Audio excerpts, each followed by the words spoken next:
Hello students, I welcome you all to my YouTube channel Muhammad Study Circle. In today's session we are going to learn a poem, A Little Green Orchard, composed by Sir Walter De La Mare. So first of all we will have some information about the poet. Sir Walter De La Mare was an English poet, a short story writer and a novelist. He is best remembered for his works for children. He was born in Kent, Charlton, to the James Edward. It means that the name of his father was James Edward De La Mare and his mother's name was Lucy Sophia Browning. He had 2 brothers and 4 sisters and was educated at St. Paul's Cathedral School. He was married to Elfrida Ingpen, who was 10 years older than him and was blessed with 4 children. His first book of poems, Songs of Childhood, was published under the name Walter Ramel.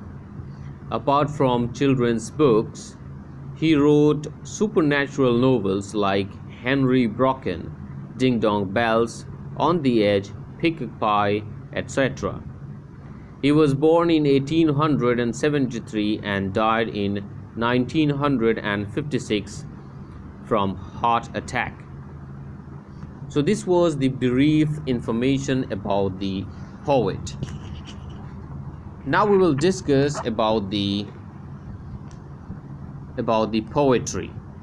So in this poem, the poet tells us about his experiences when he enters the little green orchard on one fine afternoon. He mentions that he felt the presence of someone all the time in the orchard, although there was no one to be seen all around. So we are gonna do that. We will read the stanzas. There are 4 stanzas in this poem and each stanza consists of 8 lines. So we will read out the stanzas and describes the summary. So stanzas number 1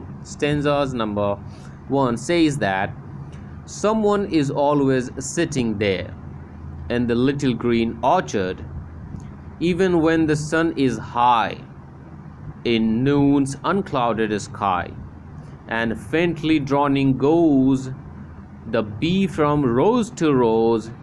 Someone in shadow is sitting there in the little green orchard. So in the first stanza, the poet enters a little green orchard during the noon time, and he is fascinated by its beauty. He observes the beautiful unclouded sky above and could even hear the faint sound of the bee flying from one flower to another to gather nectar. At the same time, the poet imagines and strongly feels that there is someone sitting in the orchard and watching him. Right. So stanza number 2. Yes, when the twilight's falling softly in the little green orchard, when the grey dew distills and every flower cup fills, when the last blackbird says what and goes her way, shh, I have heard voices calling softly in the little green orchard. In the second stanza, the poet goes on to describe his observations during twilight. He could see the flower cups being filled with the pure dewdrops and blackbirds flying back to their nests. Again, he could hear the soft voices of the person who he imagines to be present in the orchard. Stanza number 3. Not that I am afraid of being here. Not that I am afraid of being here in the little green orchard. Why, when the moon's been bright, shedding her lonesome light, and moths like ghosties come, and the horned snail leaves home. I have sat there whispering and listening there in the little green orchard. In the stanza number 3, the poet says that although there was no one else in the orchard except his imaginative person, yet he was not afraid of being there alone.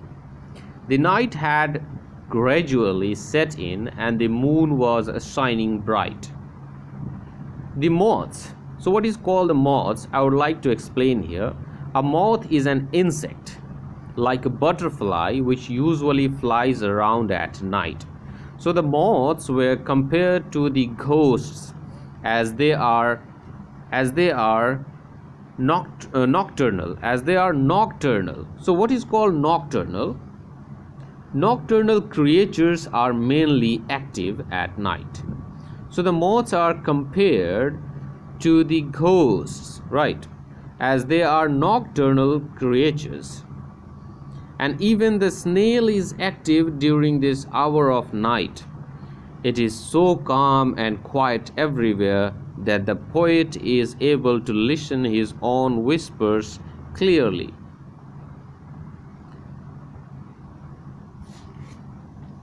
Stanza number 4. Only it's strange to be feeling there in the little green orchard. Whether you paint or draw, dig, hammer, chop or saw, when you are most alone, all but the silence gone, someone is watching and waiting there in the little green orchard.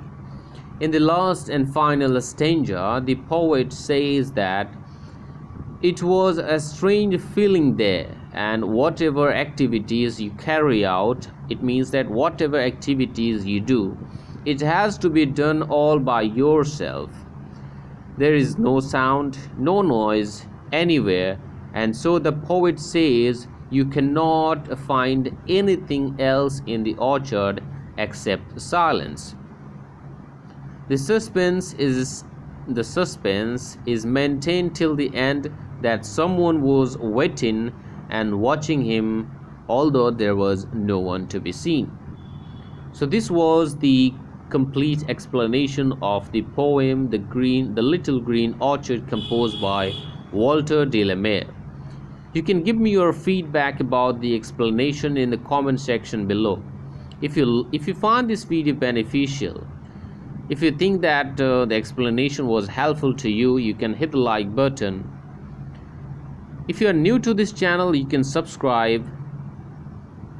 See you in the next session with a new chapter with its explanation. Till then, take a good care of yourself and your family.